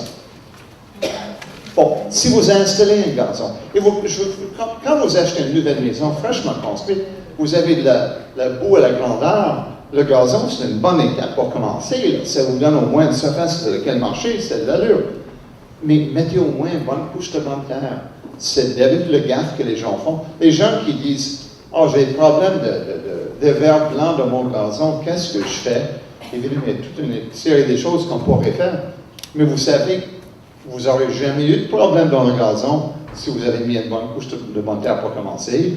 Ça fait toute la différence. Un gazon dans une sol riche, les verres blancs ne causent pas de dommages. Ils sont là, vous ne voyez même pas les résultats. Donc, c'est intéressant d'avoir une bonne couche de bonne terre pour commencer. Et quand vous achetez un terrain, normalement, qu'est-ce que vous avez acheté? On a enlevé la bonne terre lors de la construction. On a tout enlevé, on l'a vendu à quelqu'un d'autre. Vous êtes sur le fond de terre, on appelle ça le sous-sol. Que ce soit de la glace d'habitude ou c'est du sable, des fois c'est des roches. C'est ce que vous avez. Posez un gazon directement sur ça. D'ailleurs, les compagnies qui installent les maisons, ils veulent que ce soit beau, ils posent justement directement le gazon sur ça. Et vous avez des problèmes. Ça ne marcherait jamais, votre gazon, ça va être toujours un problème. Plein de mauvaises herbes, toujours plein d'insectes aussi. Donc, une bonne couche de bonne terre pour commencer. Et si vous avez un gazon installé, les gens préfèrent d'habitude des plaques de gazon parce qu'ils disent, oh, c'est plus vite. C'est vrai que c'est plus vite. Vous les installez, vous arrosez, c'est fait. Mais les semences, les semis de gazon, c'est juste 2 semaines que ça prend à pousser. Et c'est beau plus longtemps. Parce que le problème avec les gazons en plaques, d'abord, le problème avec les gazons en plaques, c'est que vous n'avez aucun choix. Il y a une sorte. Et c'est comme si le marchand qui le vend disait une sorte faite pour toutes les conditions. Ben voyons, ça ne se peut pas. Et j'aime une plante qui va partout. Et quand vous installez un gazon en plaque, habituellement, qu'est-ce qui se passe? Il va bien la première année parce qu'il y a une certaine réserve. La deuxième année, il n'est pas si pire. La troisième année, c'est la fin du monde. Il est en train de mourir à gauche et à droite, il ne va pas bien. Parce qu'il n'est pas adapté à vos conditions. Quand vous achetez des semences, par exemple, des semences à gazon, on peut acheter des semences mélangées. Et comme ça, vous allez avoir toujours des variétés de graminées qui vont aimer vos conditions, qui vont germer. Ça va être super facile à maintenir. Et on peut même acheter un gazon entretien minimal. Imaginez-vous, là, vous avez l'habitude de tendre votre gazon, quelle fréquence? D'habitude, au moins 1 fois par semaine. Avec un gazon entretien minimal, 7 ou 2 semaines, quand on le gazon. Et même, si vous voulez être juste un peu plus paresseux, 1 fois par mois, ça suffit, vraiment. C'est vrai, je travaille beaucoup, hein? Non, même pas. Mais ça n'existe pas. Vous ne pouvez pas l'acheter en rouleau, ça n'existe pas. C'est pas seulement qu'on peut l'acheter. Et on peut trouver ça des gazons entretien minimal partout maintenant. Puis, quoi, 4-5 ans maintenant, tout le monde vend ça. C'est facile de trouver. Mais beaucoup moins de travail. C'est inscrit sur les sacs? Oh oui, c'est marqué sur le sac. Vous allez voir entretien minimal, entretien réduit, un mot semblable. Vous trouvez ça partout, même chez Canadian Tire. Quand c'est rendu là, c'est que tout le monde l'a. Hein? C'est vraiment ça. Nous s'en passe. C'est facile de trouver maintenant. Donc, vous allez voir en plus que ce gazon-là contient des endophytes. Ça ne vous dit rien, ça, mais c'est intéressant. Ces gazons entretien minimal, c'est que les endophytes sont des champignons bénéfiques qui vivent à l'intérieur des semences. Quand vous achetez vos semences à gazon, il y a des champignons dans les graines. Quand vous sémez, ces champignons bénéfiques vont aider le gazon à mieux pousser, rester plus vert, résister à la sécheresse, résister aux insectes et réduit la croissance des graminées, donc vous tondez moins souvent. Wow! Intéressant. C'est juste en choisissant la bonne sorte. On peut aussi rajouter du trèfle blanc dans le gazon. Évidemment, vous êtes tellement jeune que vous ne vous rappelez pas de ça. Mais autrefois, on jugeait la qualité du gazon pour la quantité de trèfle qu'il y avait là-dedans. S'il n'y avait pas de trèfle là-dedans, ce n'était pas un beau gazon. Et c'est quand même très logique. Le trèfle est une plante qui est capable de capter l'azote de l'air et l'injecter dans le sol. Fait qu'il tout plante pousse mieux à côté du trèfle. C'est pour ça que quand vous avez du trèfle dans un gazon, le gazon est beaucoup plus vert, beaucoup plus joli qu'un gazon avec rien des graminées. Bof! Ça fait vraiment un bel effet. Donc, pensez à ça. On peut rajouter ça pour avoir une meilleure survie et une qualité de gazon. Vous pouvez aussi réduire le travail de gazon en éliminant les obstacles. Parce que regardez ici, là, on fait le tour de cet arbre-là, une îlot de fleurs là, puis un tronc, ça vous ralentit à chaque fois. Pour avoir la paix, organisez ce que vous avez de gazon pour pouvoir faire de longues aller-retour sans perte de temps. Ça va très vite dans ce cas-là. Évidemment, je ne veux pas dire que vous devez enlever cet arbre-là, mais vous allez juste vous organiser pour que ce ne soit pas compliqué à maintenir. Par exemple, on peut mettre du paillis au pied de l'arbre. Le paillis, mettez-le au même niveau que le gazon, de façon à ce que quand vous roulez avec la tondeuse, vous pouvez juste rouler sur le paillis et continuer. Alors, vous perdez pas votre temps, faites le tour de l'arbre. Vous n'êtes pas obligé de revenir avec le coupe-bordure et faire le bal d'arbre, parce qu'il n'y a rien qui pousse là. On voit ça beaucoup dans les villes maintenant. Dans toutes les villes, il y a toujours une rondelle de paillis autour de chaque arbre. Et la plupart des gens pensent qu'on a fait ça parce que c'est beau. Ben, c'est pas laid non plus, je dis pas au contraire. Mais si les villes ont payé pour installer ça, c'est parce qu'ils économisent pour la suite. Ils n'ont pas besoin d'engager du monde autant pour l'entretenir. Donc, c'est une chose qu'on peut faire. On peut aussi, à la base des murs, autour des plates-bandes, on peut mettre ce qu'on appelle un chemin de tonte. Un chemin de tonte, c'est simplement une surface sur laquelle la roue de la tondeuse peut rouler. Et ce qui permet de couper jusqu'au bord. Parce que vous avez compris, une tondeuse, là, touche jamais un mur. Vous n'êtes pas capable, vous êtes obligé de revenir avec le coupe-bordure, ça augmente votre travail. Mais si vous avez un chemin de tonte, ici c'est des briques, il faut mettre des briques pour le management paysager. Les briques ordinaires vont se défaire dans une journée. Ça peut être des pierres concassées, tassées, ça peut être des dalles, à vous de choisir. Mais quelque chose entre l'objet où la tondeuse ne peut pas aller et le gazon. Et là, ça vous réduire le travail dans le gazon. Évitez le gazon dans une pente. Et l'image est comique, mais c'est basé sur une histoire véritable. Et la triste histoire, ça m'est arrivé d'ailleurs, parce que même chose, j'ai acheté ma maison au mois de février, pas une bonne idée. J'ai acheté la maison, je n'avais pas d'idée, par exemple, qu'il y avait une haie de 6 pieds devant la maison, parce que, bon, vous avez vu la neige à Québec? 6 pieds, 7 pieds, 8 pieds, 12 pieds de neige, ça dépend des années. Je voyais absolument rien. C'était une maison dans le blanc. C'est tout ce qu'il y avait. C'est quand j'ai signé le contrat. Donc, j'ai signé le contrat, j'ai visité la maison au mois de février, j'ai signé le contrat au mois de mars. Et on a touché pas l'avocat, mais le notaire. Et en signant le contrat, l'ancien propriétaire m'a dit, au mois de mai, je vais revenir, je vais te montrer comment tondre le gazon. J'aurais dû me douter qu'il y avait quelque chose. Parce que j'ai tondu des gazons toute ma vie, puis qu'est-ce qu'il peut y avoir de compliqué? Il voulait me montrer comment tondre ce qui est essentiellement une falaise. Hein? Avec des câbles. Hein? Et si vous ne pensez pas que ça existe, allez à Québec et regardez les fins de semaine et regardez les gens tondre le gazon avec des câbles. Et il y a un mécanisme de sécurité dans ces tondeuses-là. Il faut le bloquer. Hein? C'est pas sécurisé, c'est dangereux, c'est pas de bon sens. Et les gens tiennent à voir leur gazon, même dans des pentes semblables. C'est le travail, ça me prend les 3 heures pour tondre le gazon. Aujourd'hui, ça me prend 10 minutes. Il faut dire que j'en ai enlevé beaucoup de gazon depuis ce temps-là aussi. Mais certainement, il n'y a plus de gazon dans le pantin. Dans cette pente-là, j'ai fait une muraille et un rocaille. La paix. Les plantes qui aiment les conditions. Ça a vraiment réduit mon travail énormément. Évitez le gazon à l'ombre. Vous allez voir des semences de gazon marquées ombre soyeuse. prenez un crayon gras, ajoutez mi-ombre soyeuse. Et ça marche. Mais à l'ombre, ça ne marche jamais le gazon, il n'y a rien à faire. C'est un perte de temps. Ils vont pousser, ils vont germer, ils vont être verts, ils ne seraient jamais assez denses pour vraiment dire que c'est un gazon. C'est pas cette lumière, on ne peut pas. Donc, évitez le gazon à l'ombre, ça ne marche pas. Ça vous évite bien des problèmes. Commencez par l'herbe tendue. Ça, c'est une autre tradition. Hein. Coupe le gazon, on ramasse l'herbe. On enlève la richesse. Vous êtes en train d'enlever la matière organique qui fait en sorte que le gazon a maintenant besoin d'engrais. Fait que vous êtes obligé de vous enlever l'engrais, vous devez racheter l'engrais. C'est quand même pas tellement logique. Vous n'avez qu'à laisser ça sur place. Je ne sais pas dans votre ville, mais dans ma ville, à moi, on n'a théoriquement pas le droit de mettre le gazon tendu à la poubelle. Hein. Et tout le monde le fait pareil, mais c'est illégal en théorie.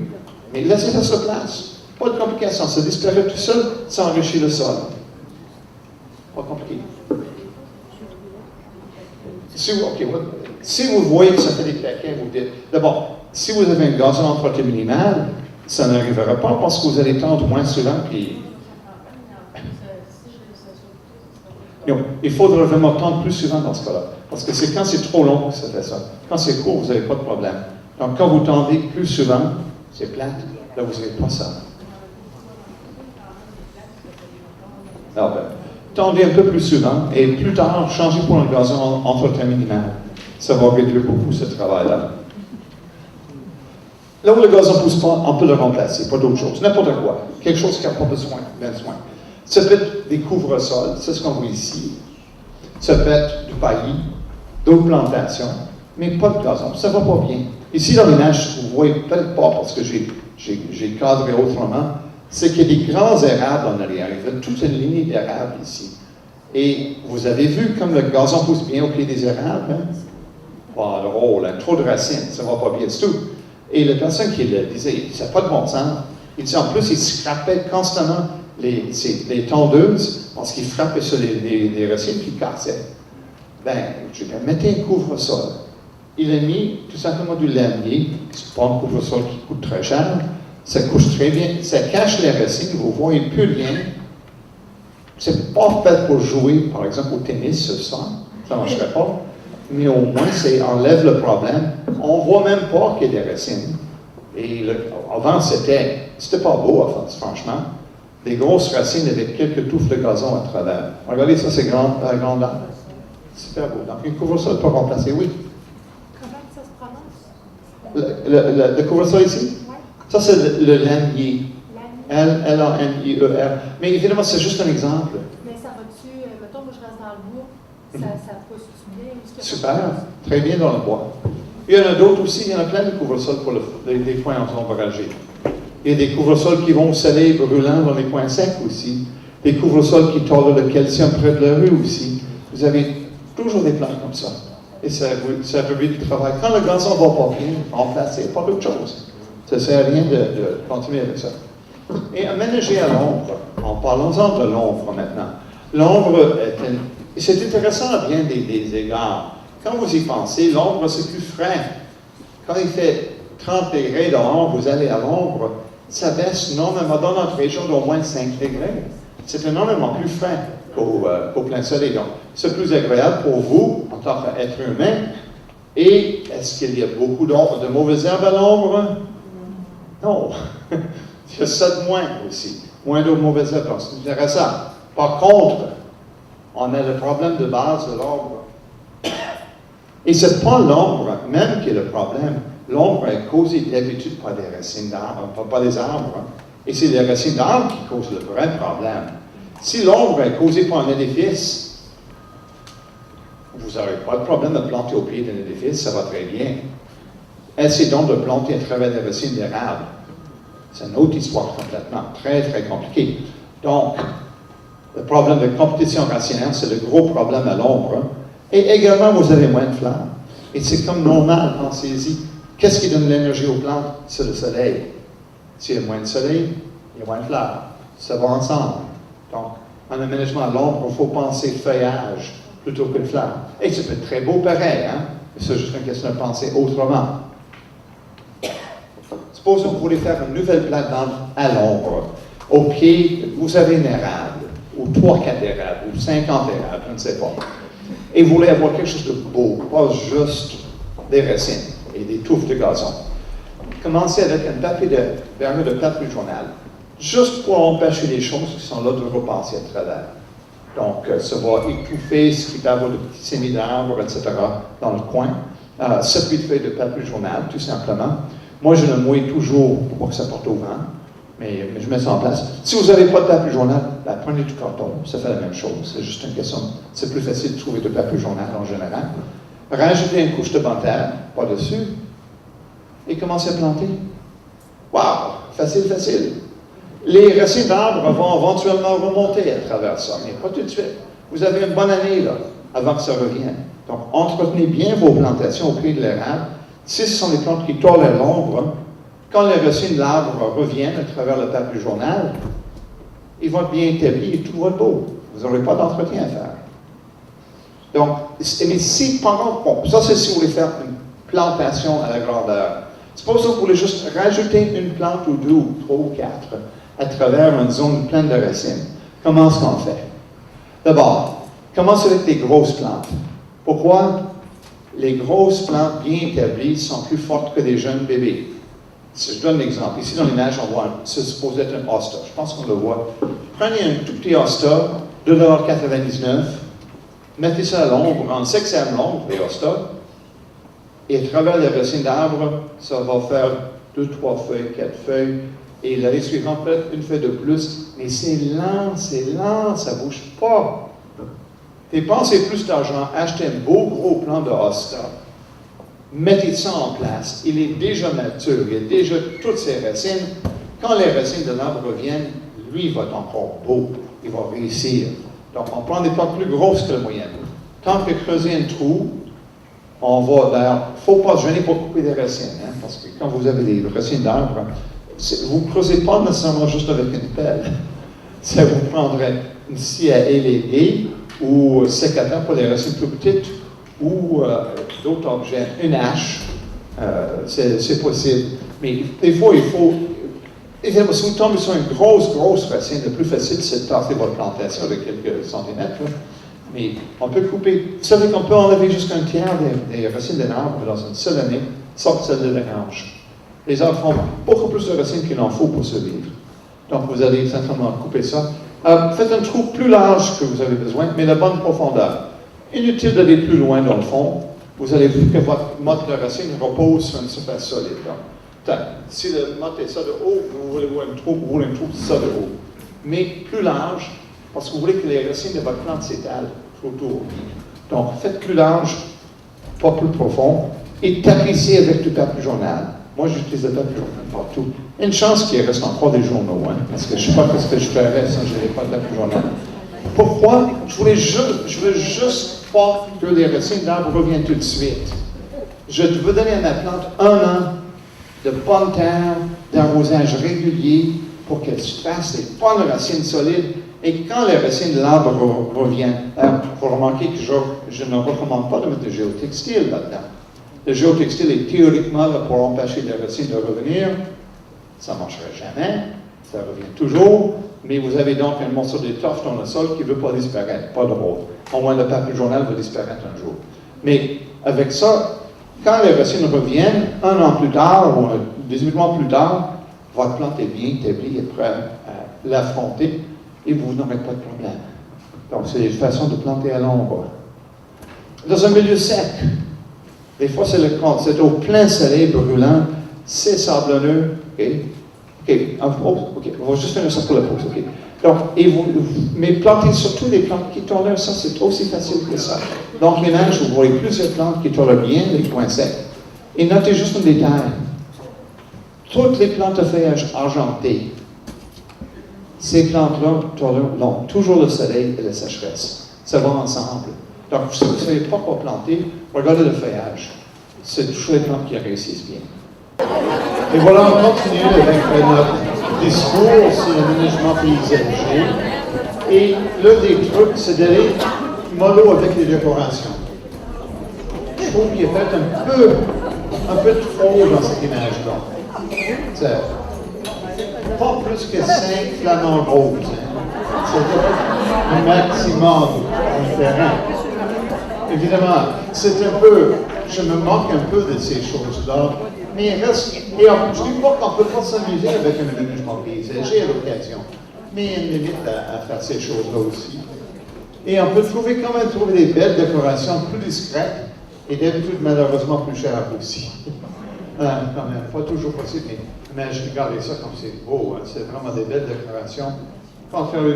Mais plastique, c'est moins beau que l'autre. Évidemment, les gens qui s'amusent à en fabriquer, c'est cute, ça. Les culottes de femme, là, sont quand même drôles. Hein? Bon, que faire avec une piscine en terre? Ça, c'est pas beau, ça. C'est vraiment... Oh. Et plus que votre maison est haute, plus que vous le voyez en plus. L'un des secrets, ce serait de cacher derrière une butte quelconque pour ne pas être obligé de voir tout le temps. Mais il y a moyen de faire quelque chose avec ça, avec des végétaux. Regardez ça. Parce que eux, c'est la même chose. Moi, j'aime mieux le deuxième. Vous savez, idéalement, sans le cacher complètement, mettez les végétaux en avant-plan. Là, c'est quand même, je ne sais pas si vous voyez ici, là, il y a quand même un espace tout autour où on peut circuler, parce que des fois, il y a du ménage à faire dans ce métier. Ou si vous avez une toile, la toile qui réchauffe, vous l'installez, l'enlevez. Donc, il faut avoir un excès. Laissez un peu d'excès, mais on peut mettre des choses en avant, et ça fait beaucoup plus beau dans ce cas-là. C'est pas aussi beau peut-être qu'une piscine creusée, mais c'est vraiment moins cher, pareil. Hein? Mais il y a moyen de faire quelque chose de beau avec ça.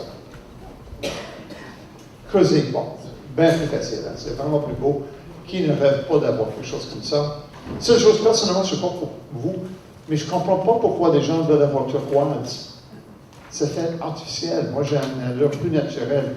Si vous mettez une piscine qui est de couleur foncée, ça réchauffe plus aussi. Moi, j'irais vers le noir ou le charcoal ou une couleur semblable. Si j'avais une piscine, je n'ai pas besoin d'avoir une piscine. J'ai dit à mes enfants, on n'avait pas le droit d'en avoir, c'est illégal dans notre rue. C'était pas vrai. Ils m'ont cru. Donc, j'ai pu m'en sortir. Il faut mentir un peu aux enfants. C'est important. Pas le plus de...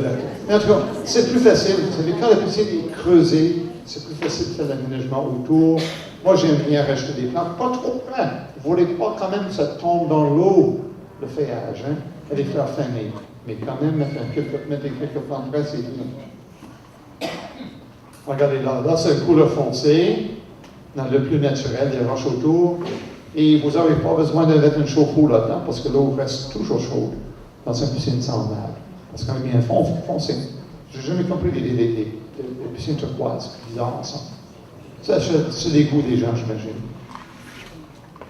Un sport intégré aussi, c'est plus facile à utiliser. Quand il ressort comme ça, que faire avec ça? On peut planter autour, mais si vous êtes capable de l'intégrer dans une structure quelconque, évidemment, j'ai choisi une image plus sophistiquée que l'autre, peu importe, mais quand on l'intègre, c'est plus facile, plus beau, dans le fond, sur le terrain. Et évidemment, une façon de régler le travail chez vous, c'est d'avoir quelqu'un d'autre qui fait le travail, bien sûr, toujours plus facile comme ça. Évidemment, lui est un peu jeune, peut-être, hein, mais à partir de l'âge de 12 ans, il peut tondre le gazon. C'est caractérisé la force de tondre le gazon à l'âge de 12 ans. Maintenant, le problème est qu'il faut... une fois qu'il arrive à l'âge de tondre, ils partent vite de la maison, ils sont plus loin, ils sont gros. Fait que l'idéal, ce serait d'en faire un enfant aux 8 ans à peu près, pour en avoir toujours là pour faire ça serait l'idéal. Non, mais c'est vrai, ce serait parfait. Quand vous passez l'âge, vous en adoptez, tout simplement. Mais imaginez-vous, dans un jour, là, ça va être ça notre façon de tondre. Ça, c'est un tondeuse robot. Ça, c'est vous qui tondez le gazon. Et si dans sa chaise longue avec un journal, moi, quand ça va arriver, moi, je vais être vraiment prêt à changer de mon attitude envers le gazon. Je ne suis pas un grand amateur de gazon, moi. Je trouve que c'est trop de travail, mais vraiment trop de travail. Fait que moi, je l'ai presque éliminé chez nous. Et avec ça, je continuerai. Mais regardez comme ça. C'est fascinant. Ça existe déjà, vous savez. Mais c'est cher, et c'est pas fait pour des services irrégulières. Et là, je me dis, ouais, avec mon terrain, oubliez ça, mais quelqu'un d'autre pourrait peut-être penser à ça. Et ça marche tout seul. À tous les jours, ça tourne à tous les jours, le gazon est toujours égal. Et quand ça manque de courant, ça va se brancher tout seul. Wow! Ça, c'est intéressant, ça. Et voilà. Avec ça, j'ai fait plusieurs idées d'aménagement paysager, de planification pour avoir un bel aménagement autour de chez soi. Ça, c'est un peu l'aménagement dont je rêve d'avoir chez moi. Hein? Super beau. Le problème, ma maison ne cadre pas avec ça. Moi, j'ai un manque de l'eau. J'aimerais bien avoir 2 étages, c'est un peu beau. Mais quelque chose qu'on peut faire facilement. Maintenant, où trouver plus d'informations sur l'aménagement, la réalisation de l'aménagement paysager? J'ai un livre qui s'appelle L'aménagement paysager. J'en ai pas ici ce soir. Ça arrive que je sois en disette pour cette année. Mais on peut le trouver facilement sur l'Internet. Je vous invite à visiter mon site web, qui est jardinierparesseux.com, facile à trouver. Savez-vous que j'ai commencé ça le 6 mai l'an dernier, et j'ai commencé avec 16 personnes qui ont visité. Hier, j'avais plus de 6 000. C'est rendu gros, hein, en peu de temps. Et si vous préférez Facebook, le même texte paraît sur Facebook aussi. Ça devrait vous décider. Je suis devenu ami avec n'importe qui jardine. Moi, je suis facile. Sur jardinier, moi, je veux être votre ami, il n'y a pas de problème. Je fais une émission de télévision, ça s'appelle Dans mon jardin. C'est le 2e été. L'an dernier, on a fait 5 émissions. Cette année-ci, on fait 10. C'est sur le réseau que personne ne connaît, Télémag. Et si vous ne le trouvez pas facilement, je ne sais pas quel poste que ça peut être ici, mais si vous ne le trouvez pas, ben, allez sur mon site web, jardinierparesseux.com, cliquez sur télévision et ping, vous l'avez. C'est facile. Là, vous regardez la télé dans ce cas-là. J'écris aussi dans le Soleil à Québec. Je sais que tout le monde ne l'a pas ici, mais ici, vous l'avez. Vous avez les chroniques là. D'ailleurs, c'est une anecdote. Je ne sais pas si vous savez, mais l'an dernier, on m'a mis à la porte du Soleil, hein, après 28 ans, au mois de janvier. On avait dit qu'on n'avait plus besoin de les services. Même pas un mois plus tard, ils m'ont rappelé pour dire qu'il y avait eu trop de plaintes et ils voulaient que je recommence. Et donc, c'est merci aux gens comme vous qui m'ont aidé. Donc, merci. C'est ça. Encore, si vous êtes abonnez-vous au Soleil, c'est déjà le plus facile. Si jamais vous n'êtes pas abonné, dites-le pas, je vous ai dit ça. Mais vous pouvez aller sur mon site web et cliquer sur article. Et vous aurez l'article aussi. Que voulez-vous? Il y a toujours moyen de faire ça. Ça, je ne pense pas que ça se rend jusqu'ici, c'est CKIA. C'est une poste à Québec.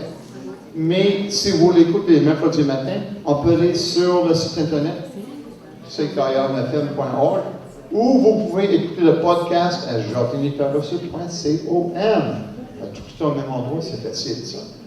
Je suis maintenant aussi, ce printemps et cet été, je suis à Radio-Canada, à travers le pays maintenant, hein, pas juste au Québec, à travers le pays, avec Franco Nuovo à Décidez-moi le dimanche, tous les dimanches matins à 7h30.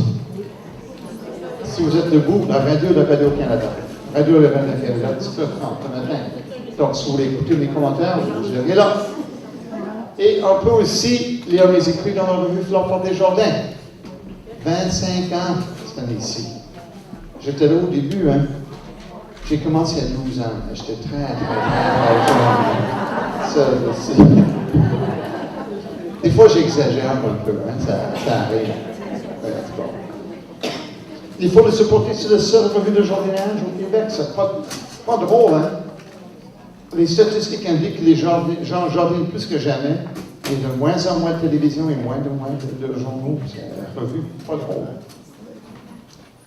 Et mes voyages. Ça va faire 29 ans maintenant que je fais des voyages pour des amateurs de jardin. Et je vais partout. J'étais sur tous les continents avec les groupes. Sauf un, l'Antarctique. Aucun jardin. Imaginez-vous. Pas intéressant. Les voyages à venir. New York, la ville de New York avec ses jardins secrets, il y a plein de beaux jardins dans la ville de New York, on n'avait aucune idée, comme c'est intéressant. Donc, il faut quand même dire que Je pars pour le premier départ de la saison vendredi, trop tard, c'est déjà plein. Mais l'autre, il y a de la place encore au mois d'août, si vous voulez. Et je vous jure, les jardins sont superbes, mais superbes. Regardez cette image-là. Ça, c'est carrément dans la ville de New York, vous aurez bien de le voir, hein, avec une vue sur le fleuve Hudson. Waouh! Des très belles choses. J'étais aussi un voyage, juste une nuit, dans le comté de Charlevoix. C'est un voyage où on va visiter des jardins privés dans le secteur et on revient en petit train, dans le train touristique. Jardin de l'Estrie. Bon, peut-être un peu trop proche pour vous, là, mais il reste quand même qu'on visite de belles choses, entre autres Bleu Lavande, Parc Marie-Victorin et autres dans ce voyage-là. Jardin de l'Est du Québec, c'est dans le bord du fleuve, dans le fond. On va visiter, bien sûr, vous voyez les pavos bleus. Vous êtes certain que c'est Métis, hein? Jardin Métis, c'est un beau jardin à visiter absolument. Mais aussi plein de beaux jardins dans le coin. En passant, je ne sais pas si vous connaissez le jardin de la Petite École.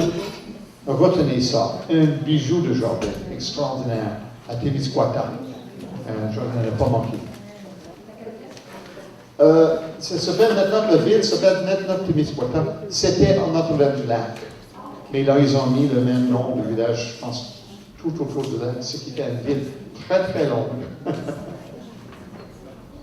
Jardin de l'Ontario, c'est chez moi, dans le fond, parce que je viens d'Ontario. Je suis né là, j'étais élevé, je crois, à 19 ans. Et on va visiter, donc, en Ontario, ici c'est à Toronto, Casa Loma. On va aussi à Hamilton pour le jardin botanique. Là, on va à Niagara. Et en passant, Niagara a été nommée ville fleurie de l'année 2015. Fait qu'on arrive au bon moment pour ça. Et c'est vrai que c'est beau. Si vous avez déjà été à Niagara, vous savez, là, il y a tellement de beaux jardins que malheureusement, vous n'aurez pas le temps de voir des chutes. Mais c'est pas grave. Il y a des vidéos des chutes quand même, hein? C'est pas grave. Longwood, mon jardin préféré au monde. C'est Pennsylvanie, c'est à peu près une heure de Philadelphie. Extraordinaire, extraordinaire.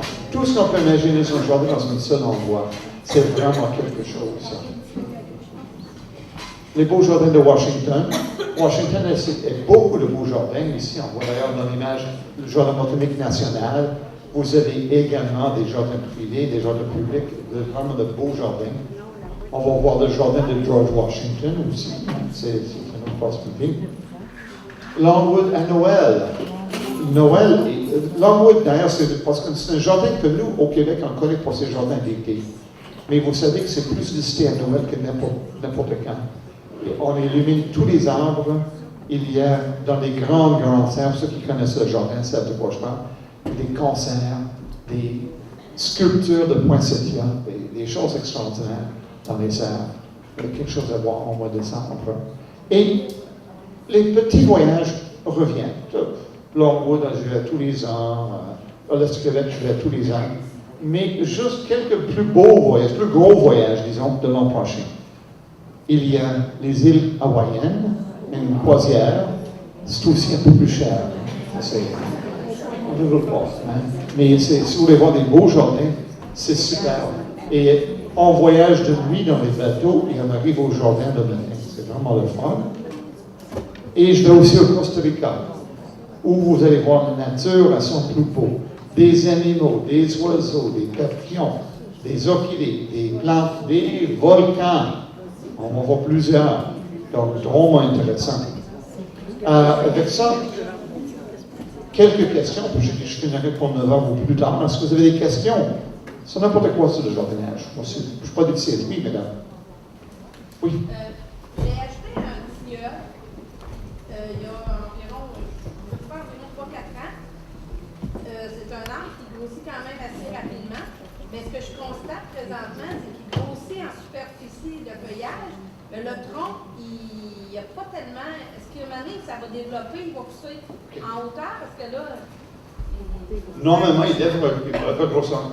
Est-ce qu'elle est attachée à une tuteur ou pas actuellement? Actuellement, non. Okay, c'est bon. Non, parce que les tuteurs empêchent les arbres de grandir. La tuteur est enlevée. Ça devrait aider beaucoup, ça. Parce que quand un arbre est attaché de tuteur, ça ne bouge pas. Et le tronc doit bouger pour se former. Fait que quand c'est. Donc, moi, je pense que ça va peut-être aider mais je ne vois pas l'arbre, mais je ne vois pas qu'est-ce que vous pouvez faire pour changer ça. Il prend son rythme de croissance. Il y a des branches de stationnement, puis des feuilles, moi je fais vraiment l'auto, puis je constate. Ben, couper les branches inférieures, hein, vous avez le droit de faire ça. Hein. On appelle ça remonter la cime de l'arbre. Normalement, je dégage toujours chez moi jusqu'à 6 pieds pour qu'il y ait des gens qui se passent. C'est pas une visite, c'est tout à l'heure de faire ça. D'autres questions? Oui? Les étrangers Annabelle, depuis 5 ans, ont des démarches.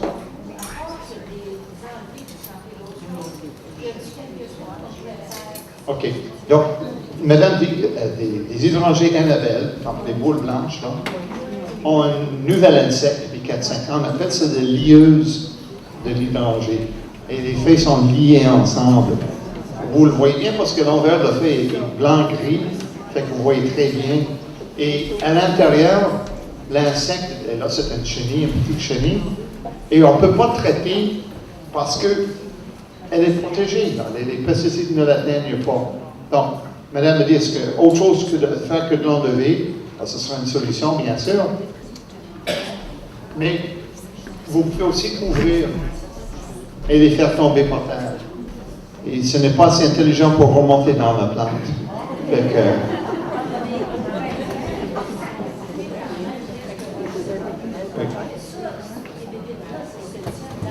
OK. Non. Ce qui se passe, c'est que l'insecte en question, c'est un papillon ordinaire, là, pas beau, là, et il se pond ses œufs à l'automne, à la base des tiges. Donc, même si vous le rabattez, c'est vraiment à la base. Vous ne pouvez pas couper si bas que ça. Puis à l'automne, parce que moi, à toutes les semaines, je les arrose toujours. Donc, les feuilles, c'est un travail de moine parce que j'en ai pas. Et puis, pour mettre du push-push, mettre un produit insecticide, mais il faut que je le fasse presque toutes les semaines. Regardez, dans une situation semblable, moi, personnellement, j'enlèverais le meilleur parti. C'est trop ça, vous faites trop de travail quand même. Moi, je le remplacerai. Curieusement, vous avez trouvé ça drôle, mais en a surnoncé.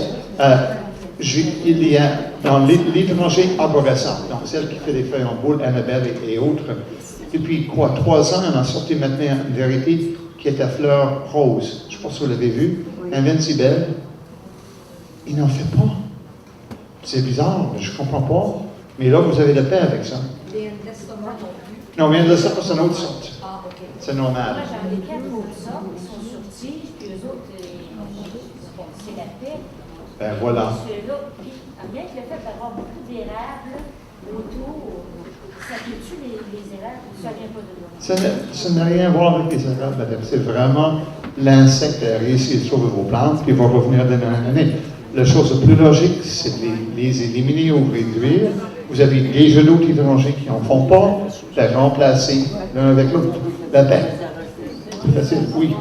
Est-ce que le BTK Oui. peut vous faire un effet sur le Non. Le BTK, oui, le BTK peut. BTK, c'est un insecticide de bactéries qui s'attaque. Et c'est un chenille de papillon. Mais le problème, c'est que faut soit que vous l'appliquiez au moment où le chenille sort au printemps, mais où le trouver. Mais une fois que c'est ouvert, une fois qu'il est installé, ça ne marche plus. Et ça ne fait pas la peine. Disons qu'on mettrait du poison à l'automne, et puis le printemps, de bonheur, mettre plein de poison au pied. Est-ce que vous aimez tant cette plante-là? C'est un bel plat. Parce que je ne connais personne qui a réussi à régler ça aussi facilement que ça. C'est toujours été un travail. Hein? D'autres questions? Oui, madame. Parlant de vite, des youles, de faire ça, des petits verres, c'est un petit verre long de même, avec on appelle ça un verre de fil de fer. Au fil de fer, oui. Oh, oui. On fait quoi avec ça? Le verre fil de fer, c'est la larve de cette grosse insecte qui ressemble à un moustique, là, que vous voyez voler de temps en temps chez vous au printemps, à l'été. La seule façon de vraiment régler ça, ça serait de retravailler juste le sol en surface pour que les oiseaux viennent les chercher. Ça, c'est une possibilité. Ça s'attaque surtout aux plantes aux racines épaisses, les tubercules, des choses comme ça. Et dans une plate-bande, habituellement, ça ne cause pas de problème. C'est plus on a protégé. C'est un problème. Fait qu'au printemps, laissez le sol à nu un peu pour que les oiseaux viennent les chercher. Pour les réduire un peu. Ouais, ils sortent juste le soir. Non, mais si vous retournez la terre un peu, les oiseaux vont fouiller, vont le trouver. Est-ce qu'il y a d'autres Oui. choses pour aider le créossage Créossage, non, pas encore. Le créossage de lys, donc, c'est cet insecte orange qui s'attaque au lys, mange le feuillage et éventuellement les fleurs. Orange, la larve est gluante, elle se cache un peu, les yeux sont oranges. Donc, on travaille dessus. Il y a des gens qui travaillent dessus. Hein. On pense introduire des insectes de son pays d'origine qui vont peut-être le contrôler, et c'est à l'essai actuellement. Mais pour l'instant, je n'ai pas vu de signe que ça va marcher au Québec. Wilson, ça La marche. poudre Wilson, ça marche. Ça marche au bout. Mais oui, mais essayer de trouver le poudre Wilson, c'était retiré du marché. Ah, on a encore, nous autres. Ben oui, mais c'est encore, mais les gens ne peuvent plus l'avoir.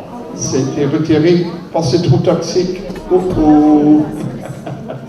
Il n'y a pas de sucre encore. La retenante, est-ce que ça pourrait marcher? Peut-être un peu, mais il faut penser que chaque fois qu'il pleut, il faut l'appliquer plus haut. Hein? Ça ne règle pas le problème en permanence, ça va être temporaire. Alors, pour les arracher. Moi, je me suis débarrassé de mes lys, et tout d'un coup, j'avais plus de problème. Plus de problème. Bon, mais je fais des choses comme ça, des fois, je suis radical, peut-être, mais quand je me tente de traiter quelque chose, je m'en débarrasse. Il y a des années, j'avais des problèmes terribles de limaces dans mes hostas. Ils étaient toutes déchiquetées, ça n'avait pas de bon sens. Et à un moment donné, j'ai décidé, c'est fini, je n'endure plus ça. Toute plante sur mon terrain qui est mangée par des limaces, je mets ça au compost. J'ai arraché au moins un quart de mes hostas, parce qu'il y a des hostas qui n'en font pas. Hein. Fait que j'ai arraché au moins un quart de mes hostas. J'ai arrêté de cultiver la laitue en feuilles, parce qu'il y en avait toujours. Et le plus incroyable, c'est que les limaces sont disparues. Il n'y en a plus chez moi. Anecdote. Ce matin, je devais faire une émission de télévision. On a tourné une émission de télévision ce matin. Et j'ai dû chercher des limaces sur mon terrain. Pourtant, il pleuvait. J'avais mis un pas à la bière la veille pour essayer d'avoir pas une seule. J'ai beau chercher partout, j'en trouvais pas. Pas drôle, hein? C'est pas drôle. Mais débarrassez-vous des plantes qui causent le problème et le problème est réglé. C'est radical, mais ça marche. Oui, madame. Moi, j'ai des phlox, j'en ai des mille phlox. Je les arrose au tout début, quand ils sont sortis à peu près ça d'eau, avec du soufre. Ça, je les arrose dès 15 jours, 3 fois, puis j'ai pas de mildiou. Donc, madame utilise le soufre 3 semaines dès le début de la saison pour traiter ses phlox, pour prévenir le blanc, ce blanc-là qui sont sur le feuillage à la fin de la saison.